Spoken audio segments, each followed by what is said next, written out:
That. And unfortunately, he's wrecking our economy. I think people have seen their retirement savings on fire, and there he is out on the golf course.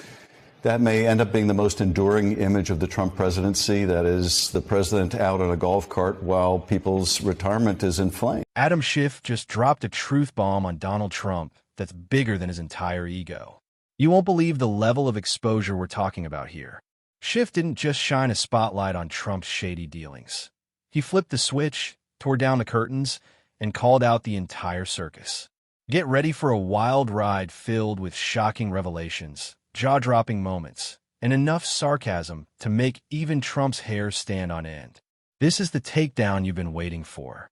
They have created a climate of fear. I wouldn't have thought it possible, but by going after universities, they're intimidating other universities. By going after certain press organizations, they're causing others to self-censor. By going after certain law firms, they're causing other lawyers to not want to take cases if they think it will be retaliated against by the administration. Companies, towing a Trumpian line because they're worried about losing government contracts. I would not have thought it possible to so quickly create that climate of fear. And we have to band together. We have to speak out. We have to push back. We have to show courage. The dictator wannabes, this is part of their playbook. And the only way to defeat it is by standing strong and saying, basically, screw you, I won't be intimidated. It seems Donald Trump, the man who's made a career out of scandal, controversy, and mind-blowing levels of incompetence, is once again facing an interrogation like no other. This time, it's Adam Schiff stepping into the ring, armed with truth bombs so powerful they make Trump's hair look like a desperate cry for help. And let me tell you, Schiff took a wrecking ball to Trump's fragile ego. This is going to be a disaster for our economy. It's going to be a disaster for hardworking families that are going to have to pay more for auto parts or getting their car fixed or, buying groceries or anything else. These other countries, many of whom are our closest allies, are going to retaliate against us. It's just simply going to escalate from here. I talked to farmers out in California who still haven't recovered the market share they lost during the first Trump administration. Let's be real for a second. Was anyone actually surprised? Come on. Adam Schiff has practically built a career on exposing hypocrisy, lies, and the human equivalent of a dumpster fire. No one in their right mind thought Trump was going to walk away from this looking good. Honestly, if you put Trump next to a dumpster, the dumpster would get more respect. That's how far the man's credibility has fallen. Then here comes Schiff, and suddenly Trump's career is gasping for air like a fish that should have never been out of water in the first place. Part of it is really the main thrust of it is they want to make all these cuts so they can take the money that they're supposedly saving and plow it into a tax cut for big corporations and wealthy people. That's sort of the central animating purpose of the Elon Musk. You can practically feel the frustration radiating off Schiff. The guy has been biting his tongue for years, but even he's reached the point where he can't hold back anymore. Every time Trump shoots himself in the foot, and let's be real, that happens on the regular, Schiff's right there, calling it out with surgical precision. And the latest mess? Oh, it's a doozy. Trump has managed to land himself in yet another disaster, and Schiff is absolutely fuming. This time, it's not just about the usual drama. It's about Trump's inability to make a single decision that doesn't come with a side of catastrophe. The Trump administration just put a tariff on this guy. That's right, this guy. This is George. George lives on an uninhabited island called Heard Island, uninhabited by humans, that is.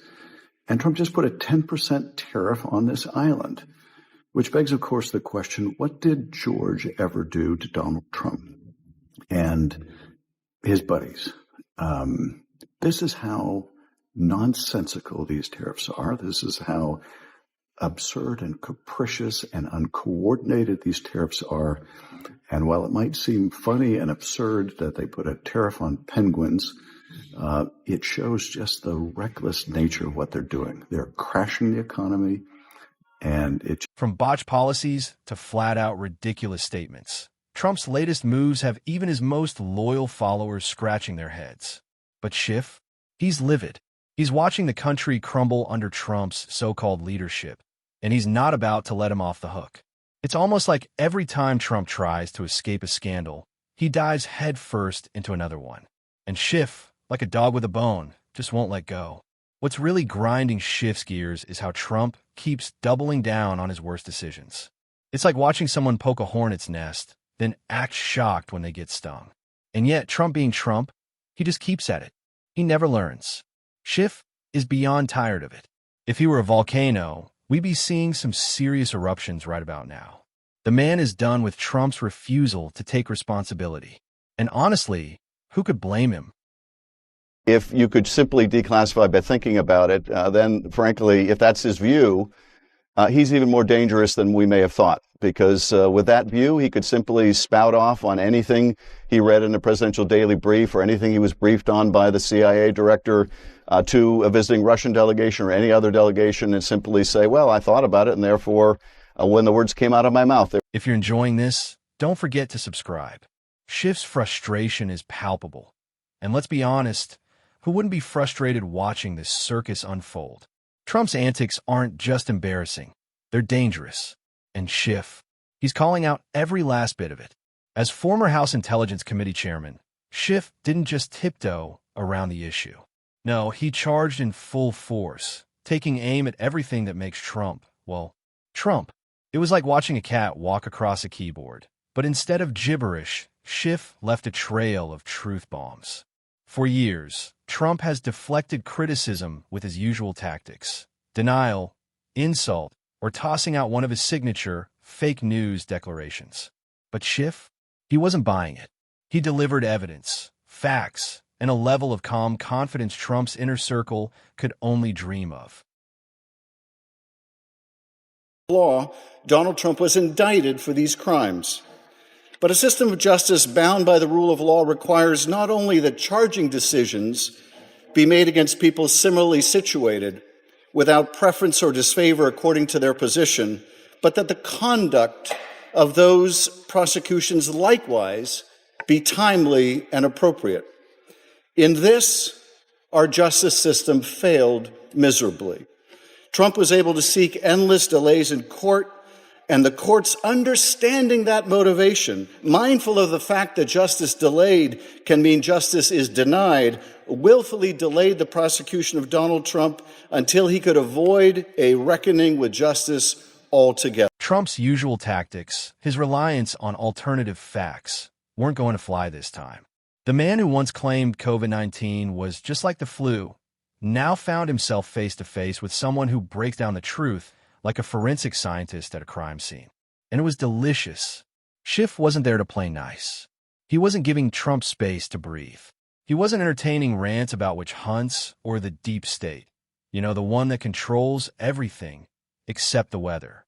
No, Schiff was there to make sure everyone knew exactly who's responsible for the chaos we've all been enduring. Trump's reaction? Predictable, of course. Just the kind of defensive spin you'd expect from someone who's spent a lifetime trying to convince everyone that his version of reality is the only one that matters. Donald Trump, talks about you a lot. And when we put this together, think of this as kind of like, when's your birthday? June 22nd. Okay, an early gift. Adam Shifty Schiff is a truly bad guy. He's a crooked guy. Adam Shifty Schiff. He's a sleazebag. What a sleazebag that guy is. Total sleazebag. Horrible human being. Major lowlife. Truly bad guy. What a liar. It looks like he got hit with a baseball bat or something. What happened to him? His neck is like so small. Pencil neck. Pencil neck. Pencil neck, Adam Schiff. And how that neck can hold up that big, oversized, ugly head. That fat, ugly face. So I said watermelon head. I call him watermelon head. He's calling you a water. Well, first of all, your neck, I'm looking at it. And do people look at it now?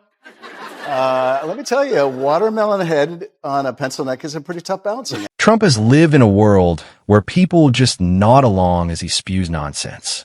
But Adam Schiff, he doesn't buy into the charade.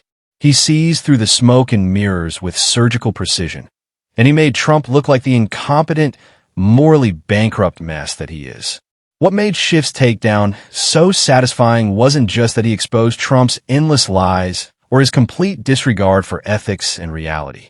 No, Schiff delivered a knockout punch by zeroing in on something even more fundamental: Trump's sheer incompetence.